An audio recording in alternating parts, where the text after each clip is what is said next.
to the next lecture, that is lecture number 2 of networking. हमने last lecture में networking, computer network क्या होता है उसके बारे में हमने पढ़ा था। आज की क्लास में हम एडवांटेजेस को कवर करने वाले हैं। So let's get started.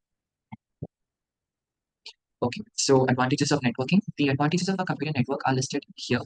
पहला advantage है resource sharing. All the computers that are connected with each other through a network can access and share data and resources. For example, a computer network in a school can be used to share files among devices across various departments. Let me break this down for you. तो हमने last class में बात किया था कि कैसे computer networks एक साथ कनेक्ट होते हैं और उसमें अलग-अलग डिवाइसेस भी एक साथ कनेक्ट होते हैं, जिससे हम एक डिवाइस दूसरे डिवाइस से कम्युनिकेट कर सकता है in terms of sharing data, receiving data और using resources. For example, the printer or scanner connected to some other computer without actually having that device, it can give commands and get the work done because they all are connected in a network. So ये resource sharing का बस ये याद रखना है कि computers या कोई भी डिवाइसेस एक दूसरे से जो कनेक्टेड है इन अ नेटवर्क, बेसिकली एक दूसरे से डेटा सेंड और रिसीव कर सकते हैं। और सेकंडली, कोई भी रिसोर्स, फॉर एग्जांपल कोई भी कंप्यूटर, कोई भी हार्डवेयर डिवाइस हो गया, फॉर एग्जांपल कोई प्रिंटर हो गया, कोई स्कैनर हो गया, वो यूज़ कर सकते हैं, एज़ हमने लास्ट क्लास में डिस्कस किया था डिटेल में। तो बस वही है। और एग्जांपल के तौर पे बताया गया कि एक स्कूल नेटवर्क में, फॉर एग्जांपल एक नेटवर्क, कंप्यूटर का नेटवर्क एक स्कूल में, सो क्या यूज़ किस चीज़ के लिए यूज़ हो सकता है? फाइल शेयर कर सकते हैं अलग-अलग डिपार्टमेंट्स में। सपोज़ प्रिंसिपल का कंप्यूटर और बाकी सारे डिपार्टमेंट्स के कंप्यूटर एक साथ कनेक्टेड एक नेटवर्क में। तो अगर प्रिंसिपल कोई फाइल सेंड करना चाह रहे हैं, फॉर एग्जांपल कल अगर अगर कोई वेकेशन का या कोई अपडेट सेंड करना चाह रहे हैं सारे डिपार्टमेंट्स को, तो वो सेंड कर सकते हैं नेटवर्क में। तो सारे डिवाइसेस को वो रीच हो जाएगा, दैट इज़ हर एक डिपार्टमेंट को अपना-अपना मिल जाएगा मैसेज जो मेन आदमी जिसने, फॉर एग्जांपल प्रिंसिपल ने सेंड किया। So this is about resource sharing. Talking about reliability, that is networking allows you to access data when a computer crashes. If a computer within the network becomes corrupted, the data can still be accessed to another computer on the same network. Suppose मेरे पास 3 computers हैं, ठीक है? और ये एक दूसरे से connected है एक नेटवर्क बनाने के लिए। तो ये कनेक्टेड हो गए नेटवर्क बनाने के लिए। अब क्या है कि सपोज़ मेरे पास फाइल है जो ये तीनों में प्रेज़ेंट है, ठीक है? तीनों में प्रेज़ेंट होना मतलब ये फाइल नेटवर्क में प्रेज़ेंट है, या तीनों में प्रेज़ेंट ना भी हो, फॉर एग्ज़ाम्पल बस नेटवर्क में प्रेज़ेंट है। अब नेटवर्क में प्रेज़ेंट होना मतलब वो आपके पास एक अलग-सा फ़ोल्डर है जो एक्सेसिबल है, बट आप उसको एक्सेस नहीं कर रहे हो। फॉर एग्ज़ाम्पल, सपोज़ एक फ़ोल्डर है, मैंने सपोज़ मैं या मैं भी कनेक्टेड हूँ इससे, मैं सपोज़ मैं भी कनेक्ट हूँ। मैं एक फ़ोल्डर को नेटवर्क में डाल दिया। नेटवर्क में डालना मतलब जो-जो कंप्यूटर्स कनेक्टेड है, वो उस डेटा में, जो-जो कंप्यूटर्स मेरे से कनेक्टेड है, वो उस डेटा को ले सकते हैं, बट लेना ऑप्शनल है। क्यों ऑप्शनल है? वो ज़्यादा डिटेल हो जाएगा। तो मैं बाद में आपको प्रैक्टिकली करके भी समझा दूँगा क्या होता है। सो बेसिकली कनेक्टेड हो जाता है, तो मैंने उसको नेटवर्क में डाल दिया। अब अभी के लिए बस समझ लो क्या मैं समझाना चाह रहा हूँ, मैं प्रैक्टिकली भी समझा दूँगा नेटवर्क में डालना मतलब क्या होता है। मैंने नेटवर्क में डाल दिया। अब मैंने नेटवर्क में डाल दिया तो जो-जो कनेक्टेड है वो उस डेटा को लेने के लिए कैपेबल ले सकते हैं क्योंकि एक साथ कनेक्टेड है। इन केस सपोज़ ये कंप्यूटर 1 है, ये कंप्यूटर 2, ये 3 और 4। 4th कंप्यूटर ने नेटवर्क में डाल दिया कुछ फ़ोल्डर। अब 2 वाला ने उसे डाउनलोड कर दिया। बट अनफॉर्चुनेटली कंप्यूटर 2 बिगड़ गया। अब मुझे वो डेटा को एक्सेस करना हो, तो डेफिनिटली कंप्यूटर 1 भी है, कंप्यूटर 3 भी है और खुद कंप्यूटर 4 भी है जो उसको ले सकता है। बट व्हाट इफ कि कंप्यूटर 4 ही खराब हो जाए? It's okay. क्यों? क्योंकि उसने ऑलरेडी नेटवर्क में डाल दिया था। नेटवर्क में डाल दिया था, इसलिए अगर वो खुद भी खराब हो जाए, अगर वो नेटवर्क में है, तो कंप्यूटर 1 और 3 उसको एक्सेस कर सकता है और हमारा डेटा लॉस नहीं होगा। सो रिलायबल है कि अगर डेटा एक जगह है, पर वो खराब हो गया, पर वो नेटवर्क में था डेटा, तो उसको हम दूसरे कंप्यूटर से एक्सेस कर सकते हैं। सो दिस इज़ अबाउट कि हम कैसे डेटा को सेफ रख सकते हैं, इवन व्हेन कुछ क्रैश हो जाए, मतलब कोई कंप्यूटर बिगड़ भी जाए, कुछ भी हो जाए, वो डेटा हम वापस रिट्राइव कर सकते हैं। अभी मैं आपको बताता हूँ, मैं आपको बता दूँगा, अभी मैं आपको बता दूँगा कि कैसे हम डालते हैं नेटवर्क में। मतलब बेसिकली मैं अभी कोई नेटवर्क फॉर्म किया नहीं है, I will just show you a hint, थोड़ा-सा हिंट दे दूँगा कि क्या मैं बताना चाह रहा हूँ। तो मैं ये रहा एक, यहाँ पर नेटवर्क आपका ऑप्शन आता है।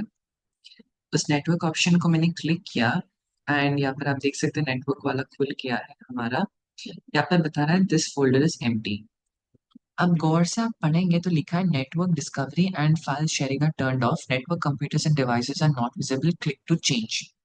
मतलब मैंने जो बोला था ना कि हम फाइल उठा के नेटवर्क में डाल सकते हैं, अगर ये कंप्यूटर एक नेटवर्क में कनेक्टेड होता, तो बेसिकली ये लाइन उतना रिलेवेंट ना होता, बट मेरा टर्न ऑफ है तो वो टर्न ऑन करना पड़ता, बट अगर कनेक्टेड है तो ऑफ कोर्स मैं ऑन करके सब कर देता। तो हम एक फ़ोल्डर को इसमें सपोज़ एक फ़ोल्डर यहाँ पे डाल देता, तो वो फ़ोल्डर अब नेटवर्क पे प्रेज़ेंट है।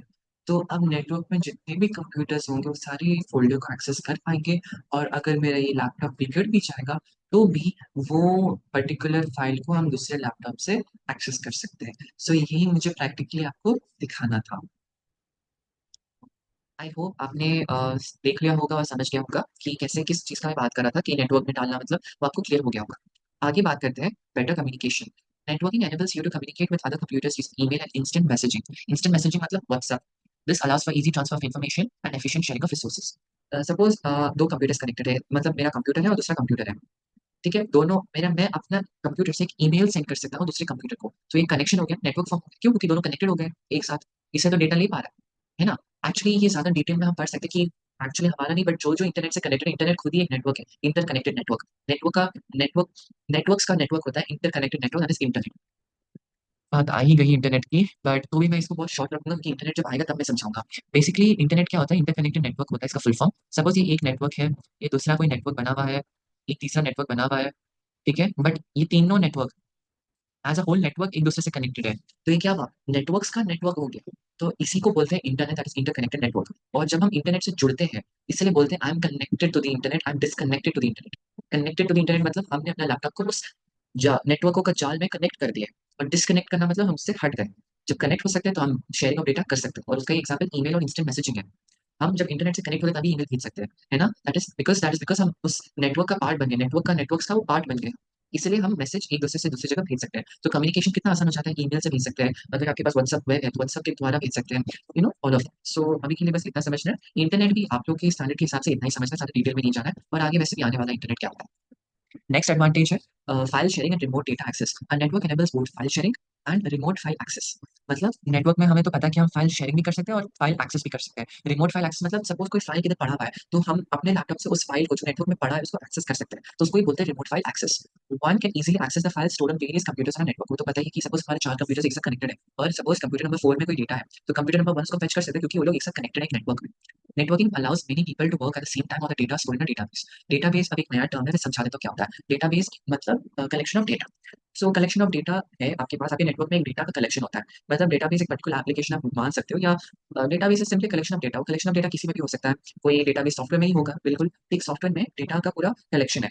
Data can be stored in terms of tables, या आगे जाके आप पढ़ सकते हो, मतलब अगर बहुत आगे पढ़ोगे तो लिंक्ड लिस्ट हो गया, क्यू हो गया, ऐसे सारे डेटा स्ट्रक्चर्स जिसमें डेटा को हम स्टोर करके रख सकते हैं, टेबल भी हो गया। ठीक है, तो ये सारे फॉर्म्स है कि हम डेटा कैसे स्टोर करते हैं। सो हम वो स्टोर डेटा में मल्टीपल कंप्यूटर्स एक साथ उस डेटा को फेच करके अपना अपना काम कर सकते हैं, क्योंकि वो नेटवर्क में कनेक्टेड है। सो सिंपल फंडा है file sharing remote data access का। रिमोट मतलब हम उधर नहीं जाके भी एक्सेस करना। हम कंप्यूटर, सपोज 2 कंप्यूटर है, 4 कंप्यूटर है, 4 कंप्यूटर नंबर 4 में कोई डेटा है और कंप्यूटर 1 से हम उसको एक्सेस कर रहे हो फाइल को। तो हम फिजिकली जा तो नहीं रहे कंप्यूटर नंबर 4 को, और हम खोल तो नहीं रहे, हम क्या कर रहे हैं उसको दूर से एक्सेस कर रहे हैं, तो उसको ही बोलते हैं रिमोट एक्सेस। फिर है इम्प्रूव स्टोरेज कैपेसिटी।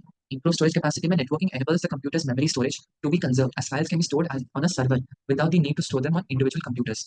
अच्छा, अब मैं आपको ये क्लियर कर देता हूँ। हमने पीछे वाले स्लाइड में पढ़ा था कि हम डेटा को, हाँ, अगर एक क्रैश हो जाता है तो दूसरा डेटा एक्सेस कर सकता है। वो कैसे? अगर वो डेटा एक सर्वर होता है, सर्वर मतलब ये आगे चलिए पढ़ेंगे, एक मेन कंप्यूटर होता है, एक मेन डिवाइस होता है जिधर सारा डेटा हम स्टोर कर सकते हैं। उस डेटा को स्टोर कर सकते हैं और उस चीज़ को सारे कंप्यूटर से जॉइन कर सकते हैं टू फॉर्म अ नेटवर्क। तो जो कंप्यूटर्स उस डिवाइस से कनेक्टेड है, वो सारे कंप्यूटर्स उस सर्वर से डेटा फेच कर सकते हैं और अपने अंदर डाउनलोड कर सकते हैं। तो क्या हो रहा है, आपका कंप्यूटर का स्पेस यूज़ अप नहीं हो रहा until unless you actually download it. It is there in the network, you can access the file, but until unless you don't download, your data is not getting, your space is not getting consumed. So इधर क्या हो रहा है कि आपका space भी बच रहा है। सो इम्प्रूव स्टोरेज कैपेसिटी हो सकता है, आपके कंप्यूटर में और कुछ डाउनलोड हो सकता है उस डेटा के बजाय जो ऑलरेडी सर्वर में प्रेजेंट है। सर्वर या होस्ट कंप्यूटर भी बोलते हैं। ये आपका जो डाउट होगा इसके बारे में आगे जाके क्लियर हो जाएगा। तो yup, so this is all about the advantages of networking. ये था आपका लेक्चर नंबर 2। अगर कोई डाउट हो आपको तो आप मुझे डेफिनेटली पूछ सकते हैं, एंड आई होप आप लोग को समझ आ गया होगा। अगर नहीं तो दोबारा से देख लीजिएगा इस लेक्चर को, और थिंग्स विल गेट क्लियर। आप जैसे जैसे आगे पढ़ते जाओगे चीजें, जैसे इंटरनेट मैंने यहाँ पर थोड़ा एक्सप्लेन कर दिया, आगे जाके फिर से मैं इंटरनेट एक्सप्लेन करूंगा तो सब क्रिस्टल क्लियर हो जाने वाला है। So don't worry and happy learning.